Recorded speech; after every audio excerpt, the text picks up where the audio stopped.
जीवन का मकसद तू है,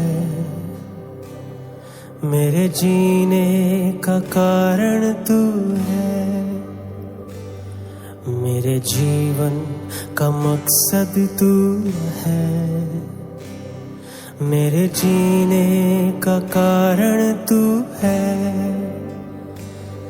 मैं जीऊं या मरूं वो तेरे लिए है, तू मेरा प्रभु। मैं जीऊं या मरूं वो तेरे लिए है, तू मेरा प्रभु।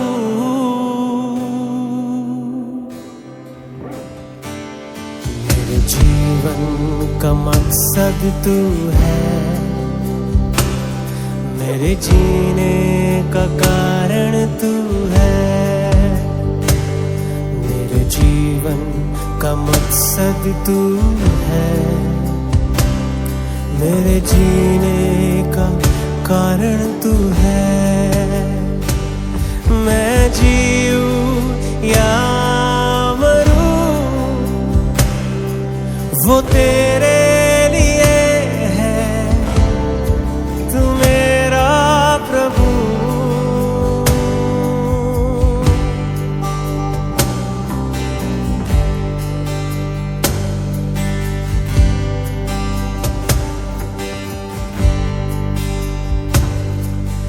पिछला सब भूल कर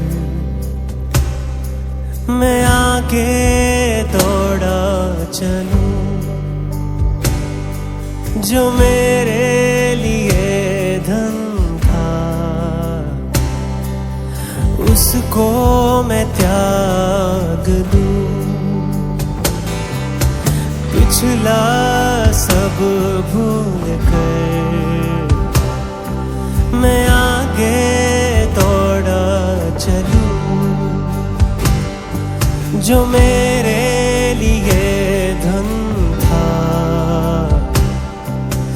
उसको मैं त्याग दूं, कि मैं पाऊं उससे पुरस्कार। दौड़ा मैं जाऊं कि मैं पाऊं उससे पुरस्कार। दौड़ा मैं जाऊं, मैं जीऊं या मरूं वो तेरे लिए है, तू मेरा प्रभु।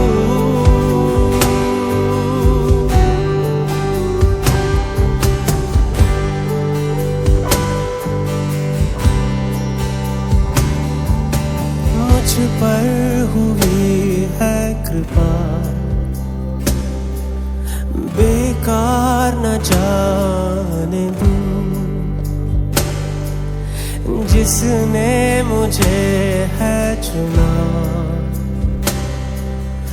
उसकी और मैं बढ़ूं।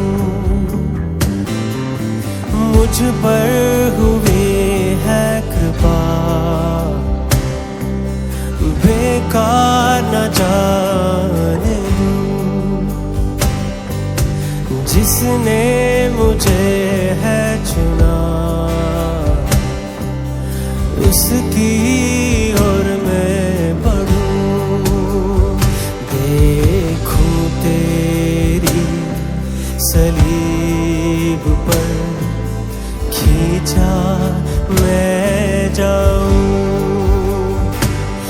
देखूं तेरी सलीब पर खींचा मैं जाऊं। मैं जीऊं या मरूं वो तेरे लिए है, तू मेरा प्रभु। मैं जीऊं या मरूं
Alleluia. Alleluia.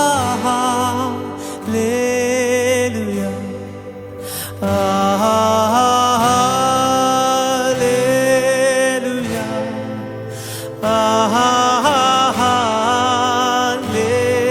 Alleluia. Alleluia.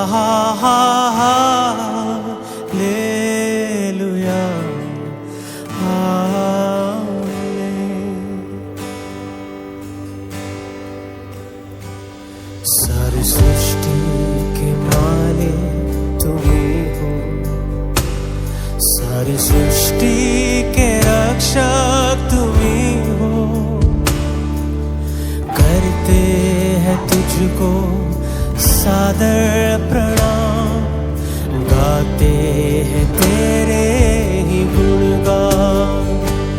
सारी सृष्टि के मालिक तुम ही हो, सारी सृष्टि के रक्षक तुम ही हो। करते हैं तुझको सादर प्रणाम, गाते हैं तेरे ही गुणगान। हालेलुया, हालेलुया, हालेलुया,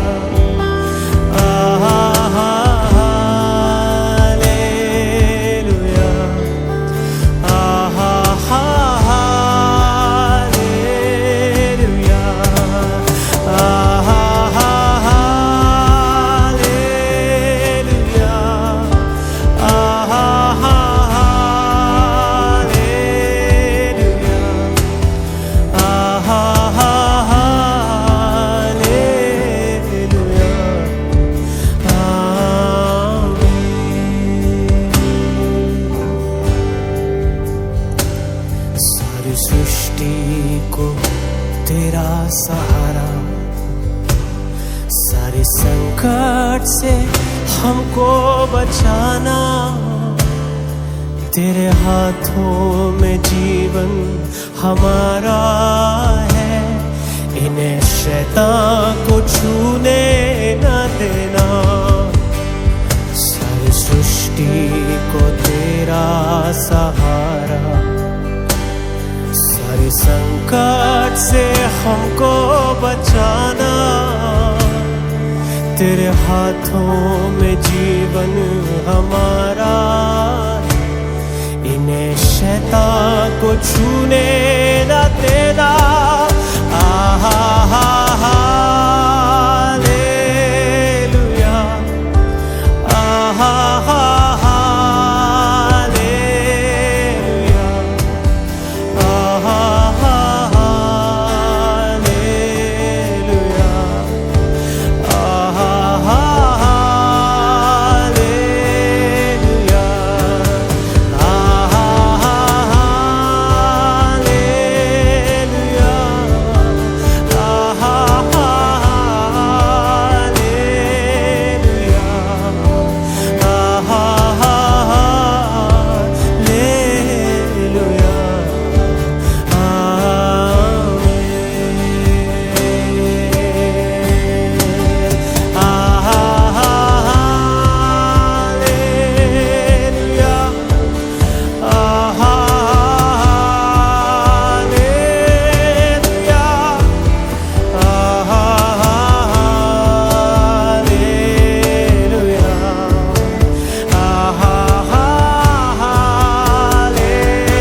सुरक्षित है, कोई बीमारी हमें छू ना पाएगी।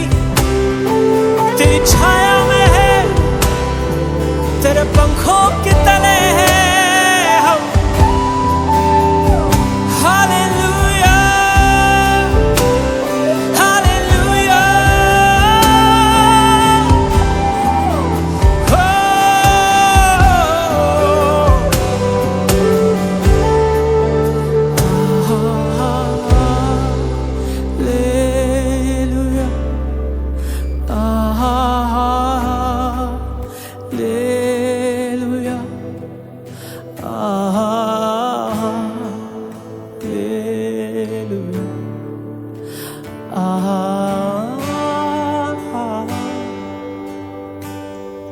यीशु मसीह।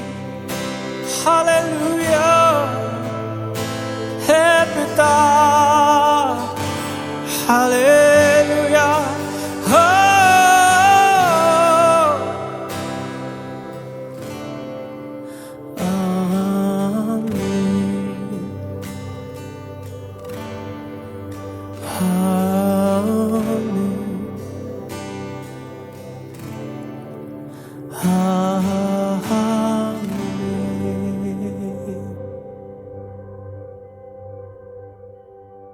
આપણે ઈશ્વરનું જીવન, પવિત્ર વચન, પવિત્ર શાસ્ત્ર બાઇબલમાંથી વાંચતા સાંભળીએ. બાઇબલમાં નવા કરાર તરફ માથેની લખેલી સુવાર્તા, તેનો 6 અધ્યાય અને 5મી કલમથી તો 15મી કલમ સુધી આપણે ઈશ્વરનું વચન વાંચીએ.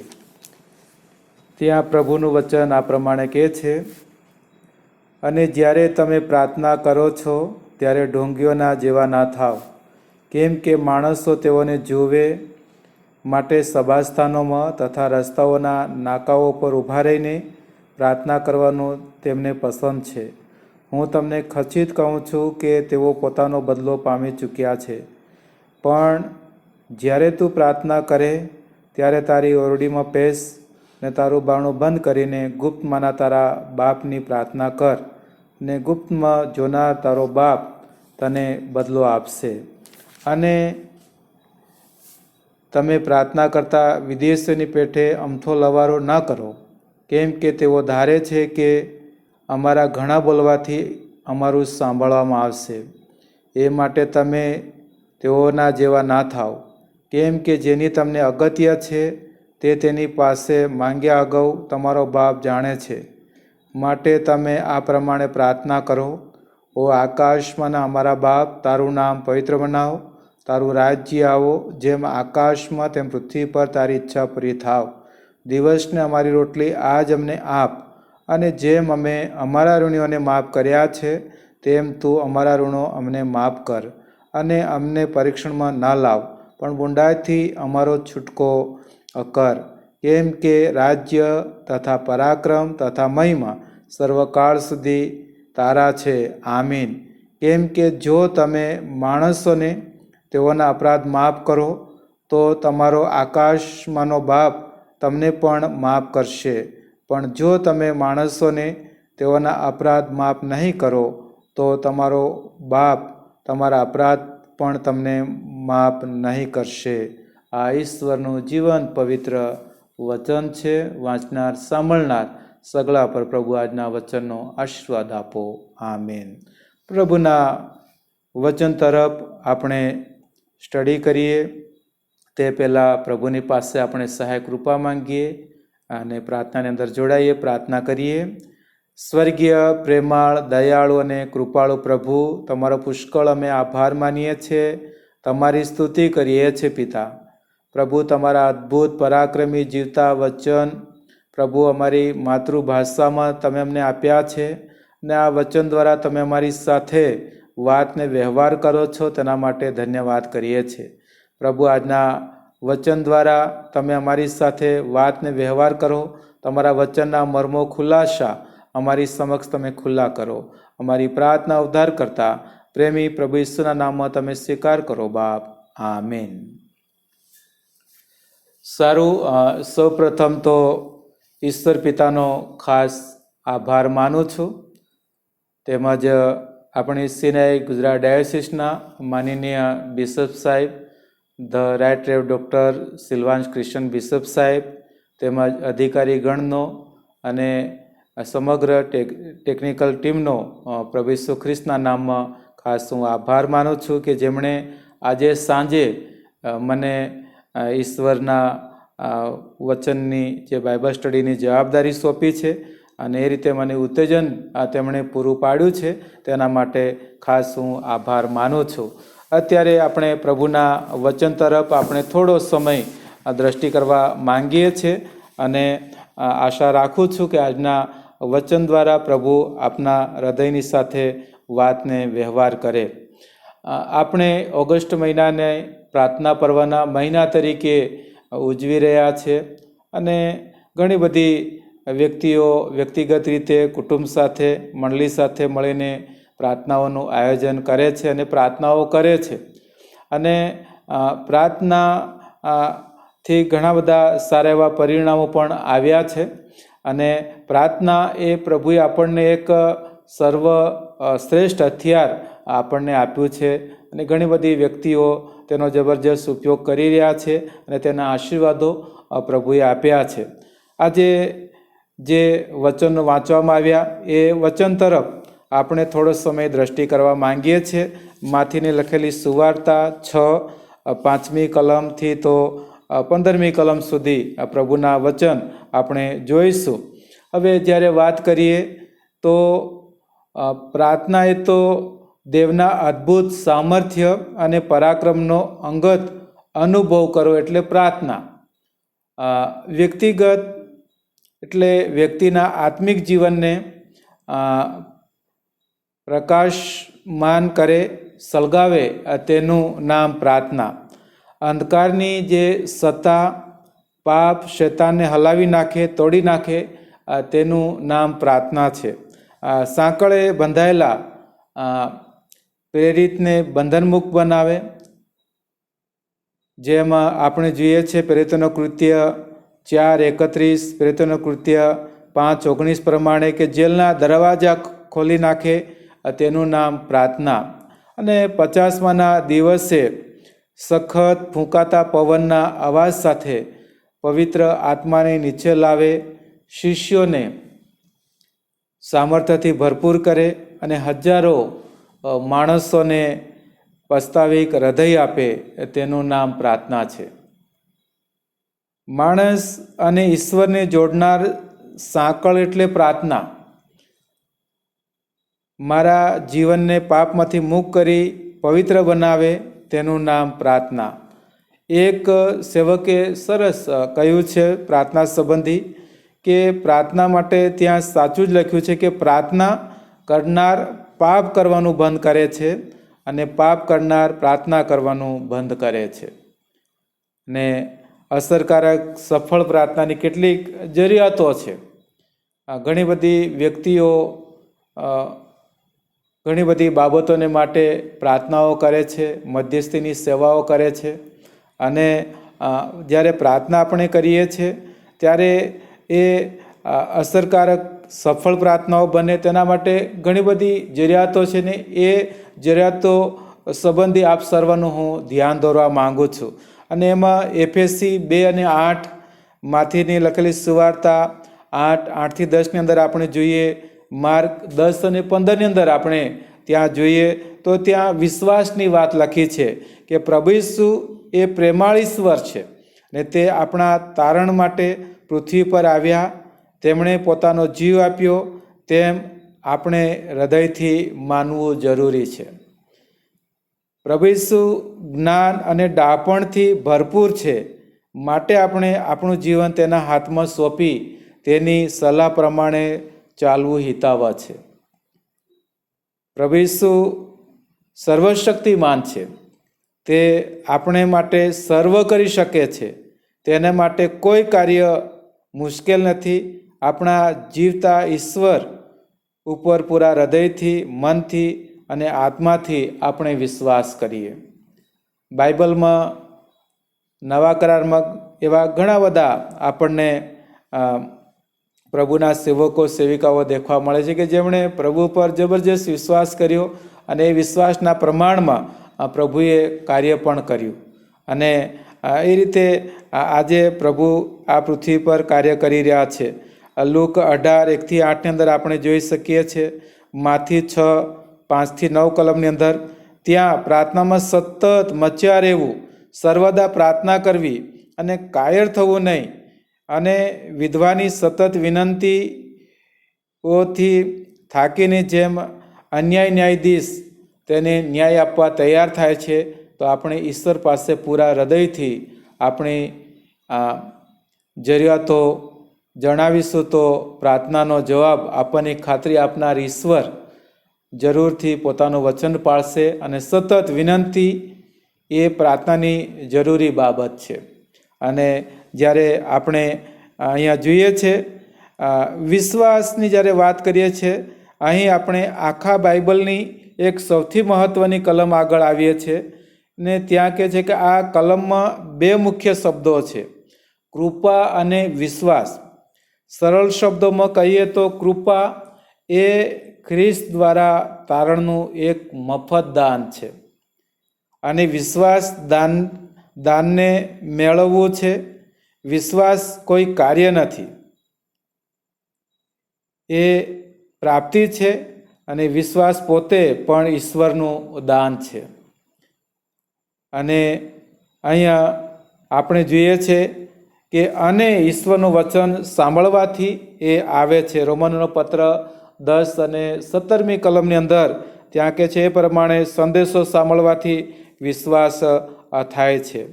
એટલે જ્યારે આપણે લુકની લખેલી સુવાર્તા 18:1-8ની અંદર જોઈ શકીએ છીએ, માથી 6:5-9ની અંદર કે જ્યારે તું પ્રાર્થના કરે ત્યારે તારી ઓરડીમાં પેસ અને તારું બારણું બંધ કરીને. આનો અર્થ એવો થયો કે આપણે ઈશ્વર સાથે જ્યારે વાત કરીએ ત્યારે આપણે પોતાના બધા દુનિયાવી વિચારો બંધ કરી દેવા જોઈએ.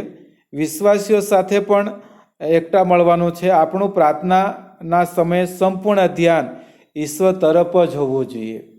અને એ રીતે જ્યારે આપણે વિશ્વાસ સાથે ઈશ્વર તરફ આપણું ધ્યાન કેન્દ્રિત કરીને વિશ્વાસ સાથે આપણે પ્રાર્થના કરીએ છીએ ત્યારે પ્રભુ આપણી પ્રાર્થના સાંભળે છે. લુક 18:19-14ની અંદર પણ ઘણી બધી બાબતો ત્યાં જોવા મળશે. જ્યારે પ્રાર્થનાની વાત કરીએ છીએ ત્યારે નમ્રતાની વાત આવે છે. બાઇબલમાં લુક 18:9-14ની અંદર બાબતો જોવા મળે છે. લુક 11:51-17ની અંદર, માથી 23:12ની અંદર પણ એ બાબતો જોવા મળે છે. પોતાના જ વખાણ એ ઘણી વખત પાપ છે. અને એવી જ બાબત ફરોશી ઘણું સરસ જીવન જીવતો હતો, પણ તેના આત્મિક અભિમાનને કારણે તેની પ્રાર્થના સાંભળવામાં આવી નહીં. જ્યારે દાણી એ પૂરી નમ્રતાથી ઈશ્વર પાસે ગયો અને પાપોની માફી મેળવી શક્યો. દાઉદ ભક્ત કહે છે કે ઈશ્વરનું અર્પણ રાંક મન છે. જો આપણે નમ્ર ભાવે પ્રાર્થના કરીશું તો ઈશ્વર તે પ્રાર્થના જરૂરથી સાંભળશે. આપણા હૃદયમાં છુપાયેલું ગર્વ પ્રાર્થના દ્વારા કાઢીને ઈશ્વરના કાર્યને આપણે સરળ બનાવીએ. પાઉલ પ્રેરિત એ કહે છે કે શરીરો શબ્દ છે, આત્મા, પ્રાણ, શરીર ત્રણે ભેગું એવું કહેવા માંગે છે. એટલે અહીંયા નમ્રતા સાથે જ્યારે આપણે પ્રાર્થના કરીએ છીએ ત્યારે પ્રભુ આપણી પ્રાર્થના સાંભળે છે. રોમી 12:1ની અંદર જોઈશું તો ત્યાં સમર્પણ સાથે ની વાત આવે છે કે આપણે આપણા જીવનનું પૂરેપૂરું સમર્પણ ઈશ્વરને કરવું જરૂરી છે. સમર્પિત જીવન સાથે કરેલી પ્રાર્થના ઈશ્વરને જવાબ આપવા મજબૂર કરે છે.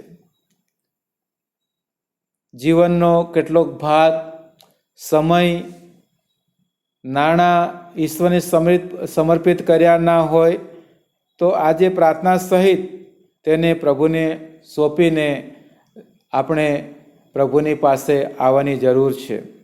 ઈશ્વર પાસે પ્રાર્થનાનો આત્મા આપણે માંગીએ, એમ પવિત્ર આત્માનું સામર્થ્ય અને હિંમત મેળવીએ. સાથે સાથે પ્રભુનું કાર્ય કરતા ઘણા બધા સેવકો માટે પ્રાર્થના દ્વારા હિંમત અને બળ અપાવવા ઉપયોગી પાત્ર બનીએ. આભાર સ્તુતિ સાથેની પ્રાર્થના જીવનને આશીર્વાદિત અને વિજયવંત બનાવે છે. અને માટે ઈશ્વરના કાબુ હેઠળનું નવું બદલાણ પામેલું માણસપણું રોમનનો પત્ર 6:13 પ્રમાણે પાપ વિહોણું પવિત્ર આત્મિક જીવન હોવું જોઈએ. 1 પિતર 2:5 પ્રમાણે. એટલે જ્યારે આપણે પ્રાર્થના પર્વની ઉજવણી કરી રહ્યા છે, ઘણી બધી વ્યક્તિઓ પ્રાર્થનાઓ કરે છે, મધ્યસ્થીની સેવાઓ કરે છે, પણ આજે જે વચનની અંદર આપણે જોઈએ છે તે પ્રમાણે કે પ્રાર્થના એ તો કહેવામાં આવે છે કે અંધકારની સત્તા, પાપ, શેતાનને હલાવી નાખનાર છે. ત્યારે આપણે પ્રાર્થના કરતાં વિશ્વાસ સાથે આપણે પ્રાર્થના કરીએ. પ્રાર્થના કરીએ ત્યારે આપણે નમ્રતા સાથે આપણે પ્રાર્થના કરીએ. આપણે પ્રાર્થના કરીએ ત્યારે સમર્પણ સાથે આપણે પ્રાર્થના કરીએ. એની રીતે આપણે જ્યારે પ્રાર્થના કરીશું ત્યારે એ પ્રાર્થનાઓ ખરેખર ઘણા બધા પરિણામો લાવનારી બની રહેશે અને ઘણા બધાને માટે ને આપણા વ્યક્તિગત જીવનને માટે પણ એ આશીર્વાદો લાવનારી બની રહેશે. માટે આપણે પ્રાર્થનામાં ખાસ ધ્યાન આપીએ, કારણ કે મંડળીની અંદર અત્યારે વણ વપરાયેલી સેવા હોય. મંડળીની અંદર અત્યારે બધા જ પ્રકારની સેવાઓ થાય છે, પણ જે વણ વપરાયેલી સેવા હોય તો એ પ્રાર્થના છે. બધી જ સેવાઓ થાય છે, પણ જ્યારે મધ્યસ્થીની સેવાની વાત આવે છે ત્યારે ઘણી વખત આપણે પાછા પડીએ છીએ અને એ સેવા બહુ ઓછી થાય છે. પણ પ્રભુનું આવું બિલકુલ નજીક છે અને પ્રભુ એના પવિત્ર આત્માનું કાર્ય પૃથ્વી પર તેના લોકોમાં, મંડળીમાં જ્યારે કરી રહ્યા છે અને પ્રાર્થના દ્વારા જ ઘણા બધા પરિણામો આવશે, પ્રાર્થના દ્વારા જ ઘણા બધા જીવનોનું પરિવર્તન થશે. ત્યારે આપણે પ્રાર્થનાને પ્રથમ મહત્ત્વ આપીએ, કારણ કે પ્રાર્થના વગર કોઈ પણ બાબતો એ અશક્ય છે. આપણે પ્રાર્થના કરીએ અને મધ્યસ્થની સેવામાં આપણે આગળ વધીએ, કારણ કે એક પ્રભુના સેવકે કહ્યું છે કે સંદેશો એ પરિસ્થિતિ બદલે છે, પણ પ્રાર્થના એ અનંતકાળ બદલે છે. ને એટલું જબરજસ્ત સામર્થ્ય એ પ્રાર્થનાની અંદર રહેલું છે. આપણી કોઈ પણ જરૂરિયાતો હોય તો આપણે પ્રભુની પાસે વિશ્વાસ સાથે, નમ્રતા સાથે, સમર્પણ સાથે આપણે આપણા પ્રભુને જણાવીએ અને એ રીતે આપણે પ્રાર્થના કરીશું તો ખરેખર આવનાર દિવસની અંદર ઘણા બધા એવા સારા પરિણામો આવશે, ઘણા બધા આત્માઓ પ્રભુમાં ઉમેરાશે. અને એ રીતે આપણ સૌને પ્રભુ પ્રાર્થના કરવાને માટે મધ્યસ્થીનો આત્મા આપે, બોજ આપે, હિંમત આપે અને પ્રભુ એના મહિમાન માટે, એની સેવાન માટે આપણને સતત વાપરતા રહે. આ વચનો પ્રભુ આપણ સૌને વિશેષ સમજણ માટે કૃપા આપે, મદદ કરે. આમેન.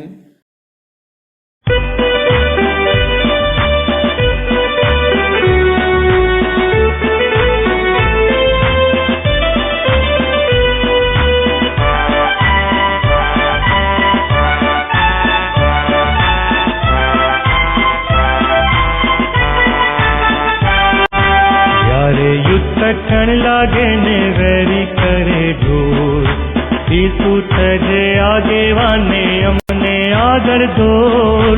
જોખમ વાળી જગાઓમાં તને ઢાલીશું, ચિંતા તજી તારી પાછળ ચાલીશું.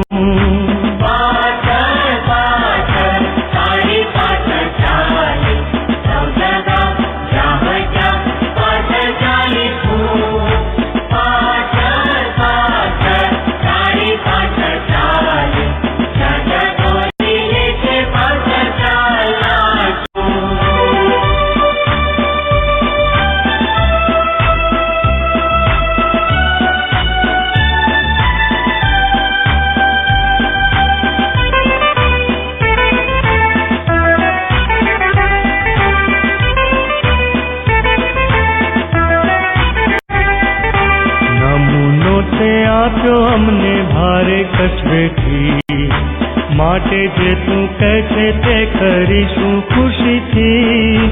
તારો નમૂનો લઈને આજ્ઞા પાડીશું, પ્રીતિ થકી તારી પાછળ ચાલીશું.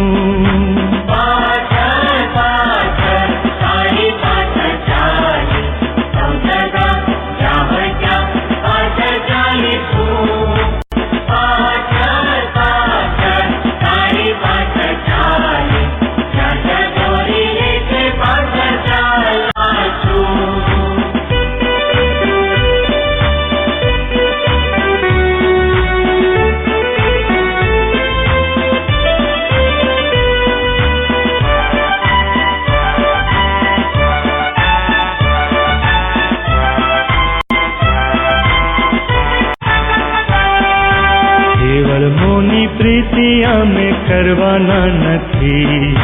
કામ મારું જોઈ બીજા પુરુષે શાહેદી, દેવનું કામ કરવામાં પૂરું મન પણ રાખીશું. દુઃખ વેઠીને તારી પાછળ ચાલીશું.